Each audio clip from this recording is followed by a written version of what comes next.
It is one of the least known stories in American history. It is the story of Black achievement and accomplishment.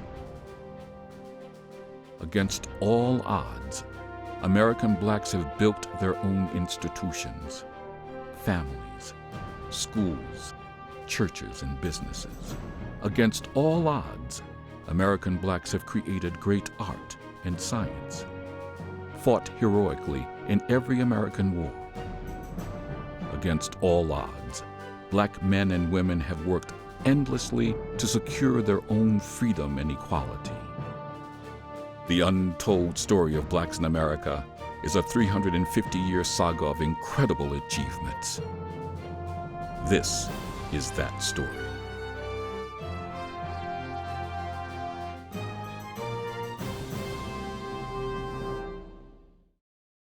Hello, I'm James Avery. We shall see in this 5th episode of A History of Black Achievement in America how Black culture flourished and began to merge with white culture, producing a new third culture, i.e. popular culture. In the few short years since being granted their freedom after the Civil War, many Blacks began achieving greatness in areas of science, art, sport, and exploration. While not equal politically, they certainly were when it came to achievement. As a result, it would be achievement that spurred equality, not the other way around.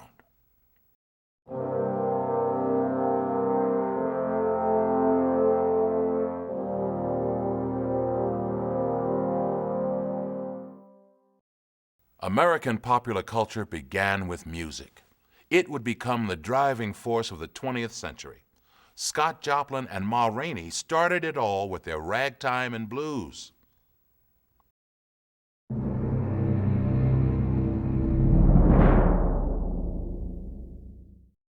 The year was 1904, and America was experiencing the exuberance of Teddy Roosevelt, the most dynamic president since Abraham Lincoln. Roosevelt was a reformer and would begin the process of bringing Black and white cultures together. It was also the year that Scott Joplin composed his rag, Chrysanthemum, an Afro-American intermezzo.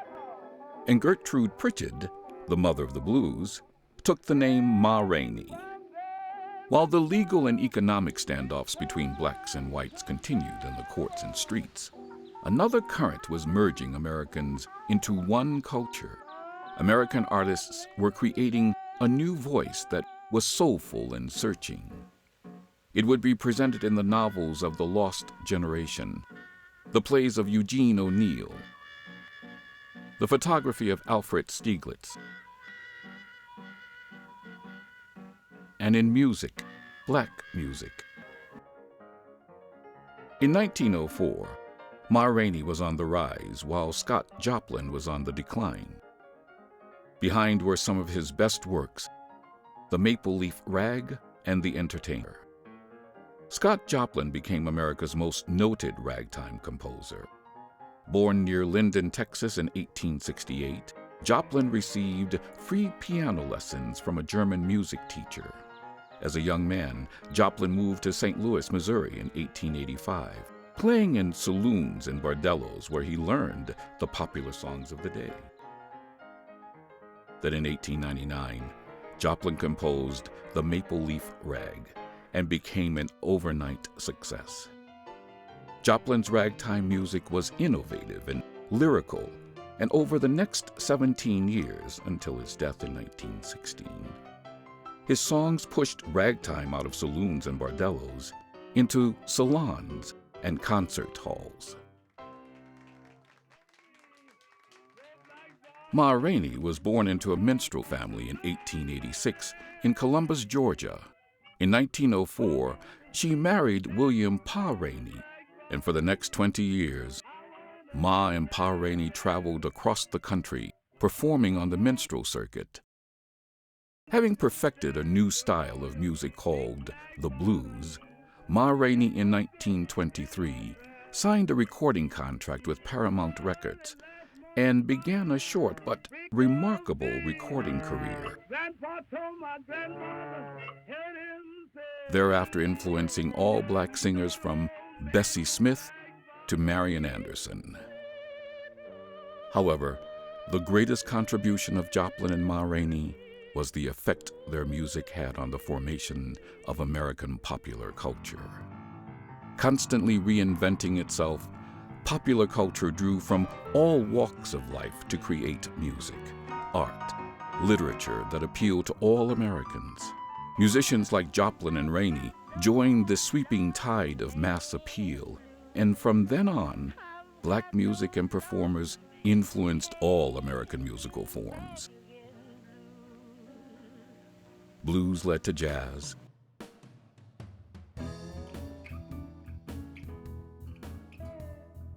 and jazz to swing. It don't mean a thing if you ain't got that swing.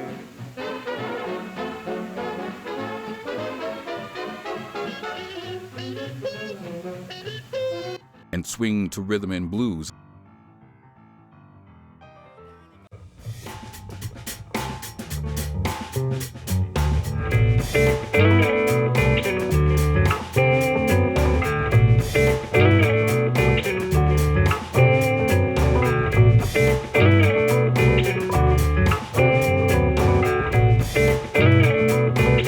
In the 2005 blockbuster movie National Treasure stated, "I feel like Henson."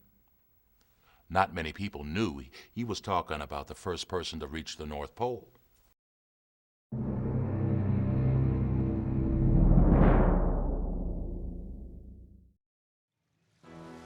Explorations into unknown lands and seas of the planet have always been one of the noblest human endeavors. But by the start of the 20th century, only a few trophy locations remained. The greatest were the summit of the world's tallest mountain, Mount Everest, and the South and North Poles. Americans Matthew Henson and Robert Peary set their sights on the North Pole. Peary, a naval officer, was white, and Henson, a merchant seaman, was black. Fate brought Henson and Peary together in 1886 when Peary went to a local furrier in Washington, D.C. to sell Arctic furs gathered on an expedition he had led. The two men instantly recognized a bond for exploration. Henson and Peary's first attempts to reach the pole, starting in 1891, ended in failure. Arctic conditions were savage and unforgiving, but they learned from failure. By 1908, these two aging men knew they would have to make one final attempt. They set out in a specially designed ship, the USS Roosevelt, named for the adventuring president who enthusiastically supported their drive for the pole. The trip was dangerous. Sudden storms blinded them. Sub-freezing temperatures destroyed equipment. Currents caused the ice pack to buckle, sending ridges of ice towering skyward. Opening lanes of water constantly blocked their progress. The pace was relentless, and the conditions horrible. One by one, members of the expedition turned back. The final sled team to turn back was Bartlett. Bartlett had wanted to go on to the pole, but admitted that Henson was a better dog driver than he was. Finally, only Henson and Peary were left. 174 miles from their destination, they decided to make a mad dash for the pole. Finally, on April 6, 1909, Matthew Henson and Robert Peary stood at the top of the world. The return trip took 16 days, but the world did not learn of their astonishing accomplishment until September 6, 1909. Proper acclaim did not come easily. Dr. Frederick A. Cook, who had been with Henson and Peary on a Greenland trip, had claimed that he reached the pole on April 21, 1908. By 1910, Cook's claims were revealed to be a hoax. Henson and Peary were vindicated. Matthew Henson now stood with other famous explorers such as Christopher Columbus, Ponce de Leon, Sir Edmund Hillary, Tenzing Norgay, Henry Morton Stanley, and Admiral Richard Byrd. While Perry received many honors for being the first man to reach the North Pole, Henson is nearly forgotten. Not until 1937, at the age of 70, did he receive the acclaim he deserved. In that year, the New York Explorers Club named him a member. In 1946, the U.S. Navy awarded him a medal. But Henson's most cherished award was the Chicago Geographic Society's Gold Medal, which he received in 1948. Henson died on March 9, 1955, and was buried in a small plot in Woodlawn Cemetery in the Bronx. In 1987, he received a final tribute when his remains were interred alongside his longtime friend, Robert Perry, in Arlington National Cemetery. By the Roaring Twenties, it became clear that if blacks were to attain equality in education, justice, and jobs, they would have to organize themselves into local and national political organizations. The shoulders that all 20th century black political activists stood on was that of W.E.B. Du Bois.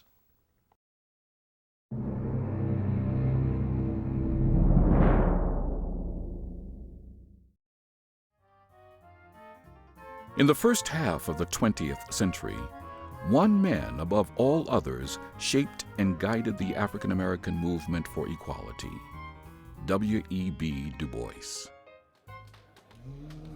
At the end of Reconstruction in 1880, the backlash against blacks in the South was severe. Southern whites instituted Jim Crow laws, which effectively took away the rights granted by the Constitution.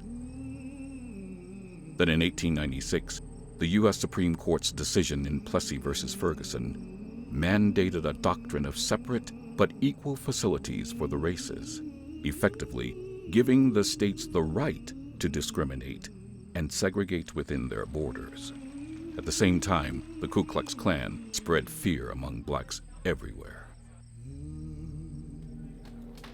In the early part of the 20th century, race riots broke out throughout the U.S., resulting in an epidemic of lynchings and destruction of black property. In 1903, President Roosevelt issued a public denunciation of lynching. But in spite of his sympathy for the plight of blacks, he had little faith in the efforts to reform racism in the United States. Black people needed a new way that would lead them toward equality, and it would be left to Du Bois to define it. In 1906, W.E.B. Du Bois advocated a position that demanded nothing less than total equality for blacks. 3 years later in Chicago, Illinois, blacks held a conference to create an organization to achieve Du Bois's goals and named it the National Association for the Advancement of Colored People. Du Bois and the NAACP went on to champion an educated black elite that would lead ex-slaves and subsequent generations of African Americans to social and economic freedom. In the coming years, the NAACP would lead the charge for black social and economic equality. It allowed men like Martin Luther King Jr. and Supreme Court Justice Thurgood Marshall to espouse black rights throughout the United States. However, true equality for all is still a defining issue of America in the 21st century. As for Du Bois himself, the Harvard graduate continued his radical ways until his death in Ghana, Africa, in 1963. Every so often, a true genius comes along, one who sees an area of intellectual endeavor or artistic creation in an entirely different way. George Washington Carver and Alan Locke were each in their own way just such geniuses.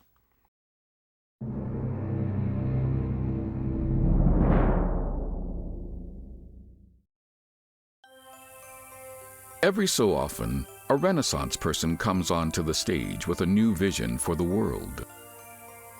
Born here in Missouri in 1865, George Washington Carver was just such a person.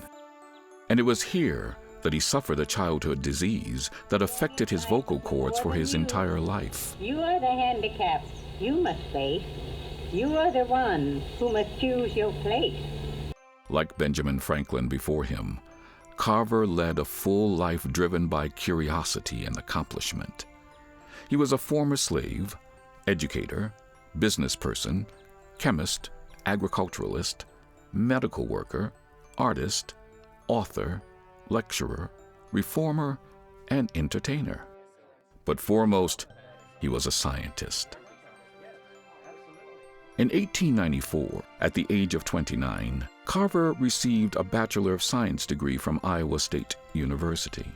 That same year, he became a faculty member teaching in the university's systematic botany department. 2 years later, he received his master's degree. Carver excelled at music and art. 2 of his paintings were displayed at the 1893 Chicago World's Fair.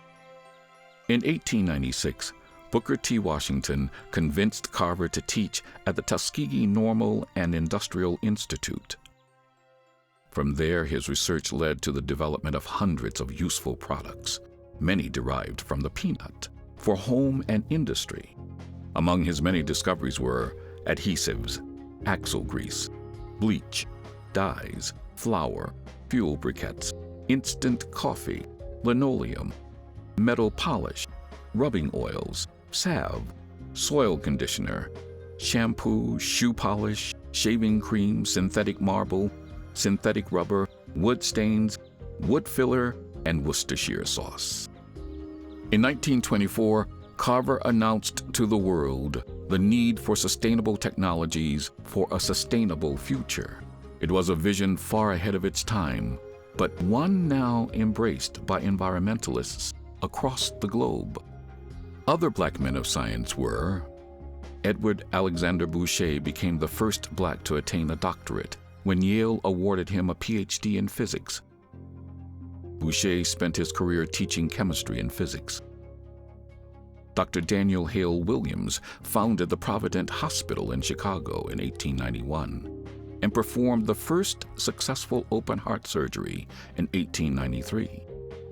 Charles Henry Turner received his PhD from the University of Chicago in 1907 and went on to study the behavior of insects, showing that insects can hear.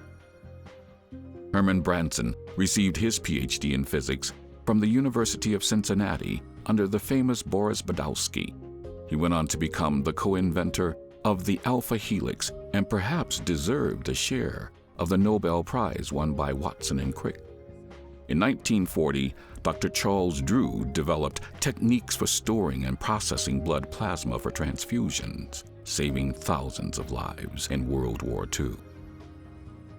Finally, George Edward Alcorn became a legendary NASA scientist who pioneered the fabrication of plasma semiconductor devices and invented the imaging X-ray spectrometer used on the 2004 Mars missions.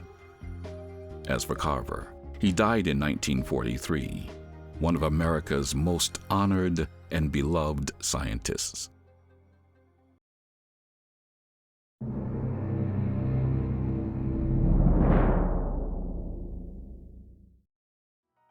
After World War I, America experienced a giddy exuberance and expansion of wealth known as the Roaring Twenties.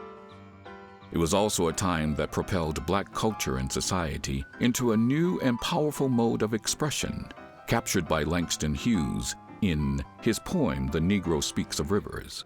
I've known rivers. I've known rivers ancient as the world, older than the flow of human blood in human veins. My soul has grown deep like the rivers. I've bathed in the Euphrates when dawns were young. I looked upon the Nile and raised the pyramids above it. I've built my hut near the Congo, and it lulled me to sleep. I've heard the singing of Mississippi when Abe Lincoln went down to the New Orleans, and I've seen its muddy bosom turn all gold. golden like the sunset. I've seen rivers. I've known rivers. Ancient, dusky rivers. My soul has grown deep like the rivers. Originally called the New Negro Movement, it soon became known as the Harlem Renaissance.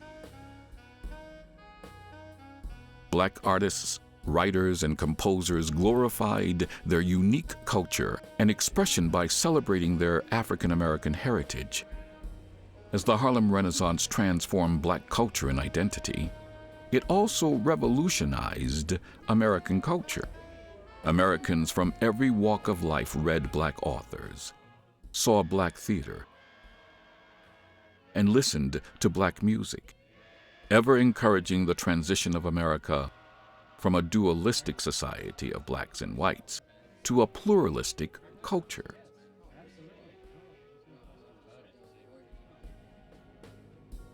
The center of this renaissance was Harlem, New York, and its leader was Alain Locke.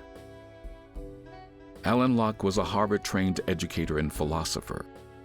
His philosophy of cultural pluralism was tailor-made for the 20s. He understood that diversity was what made a democratic society vibrant and strong. Though philosophically opposed, in the 1920s, Du Bois acknowledged Locke for his intellectual power. Locke demanded that black artists, writers, and composers perform at their highest level in depicting black life. In a brilliant move, Locke took a series of articles from Opportunity, Journal of Negro Life and Survey Graphic, the premier magazine of black life in the 1920s, and expanded them into a book that looked at all American black cultural life. Entitled The New Negro, An Interpretation.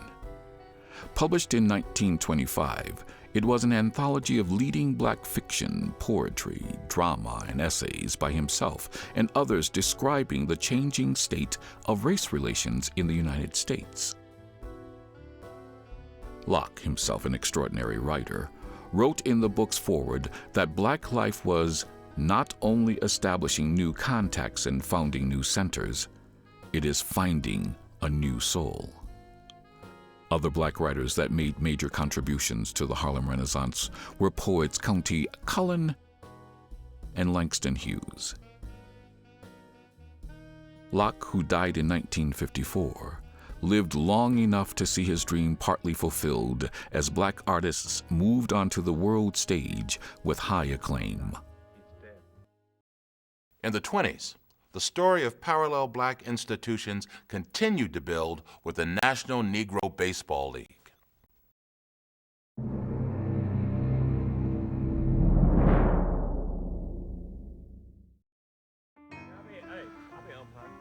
Baseball was invented in New York in 1845, and by the first half of the 20th century, it was the national pastime, as American as apple pie.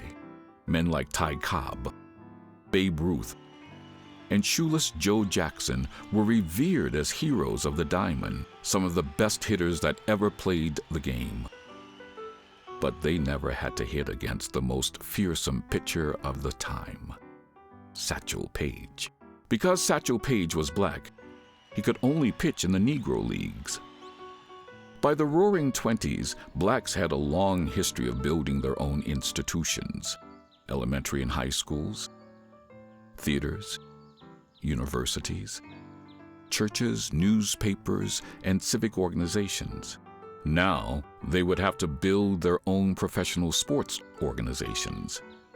In particular, a black baseball league. Earlier, black ball players formed their own amateur leagues. Many joined barnstorming teams that toured the nation, taking on all comers. Then in 1920, blacks created their own professional league. Rube Foster, the father of black baseball, founded the Negro National League.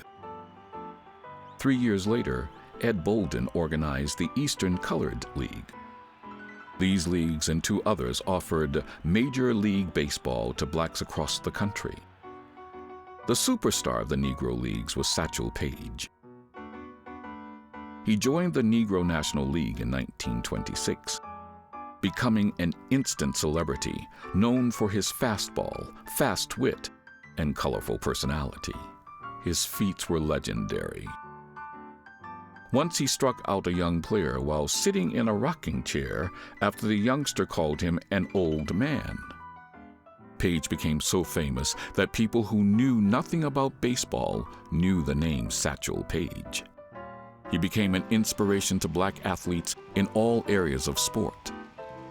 And then in 1948, at the age of 42, he helped break Major League Baseball's color line when Bill Veeck hired him to pitch for the Cleveland Indians.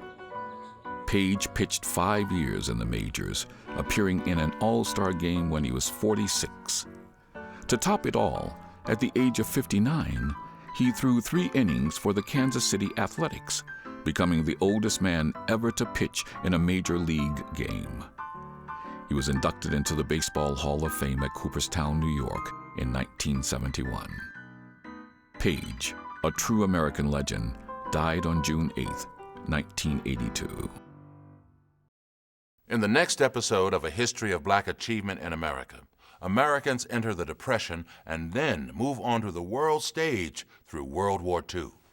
We shall see next how America's blacks, given the opportunity, reached the highest level of achievement on that stage. Thank you for watching. I'm James Avery.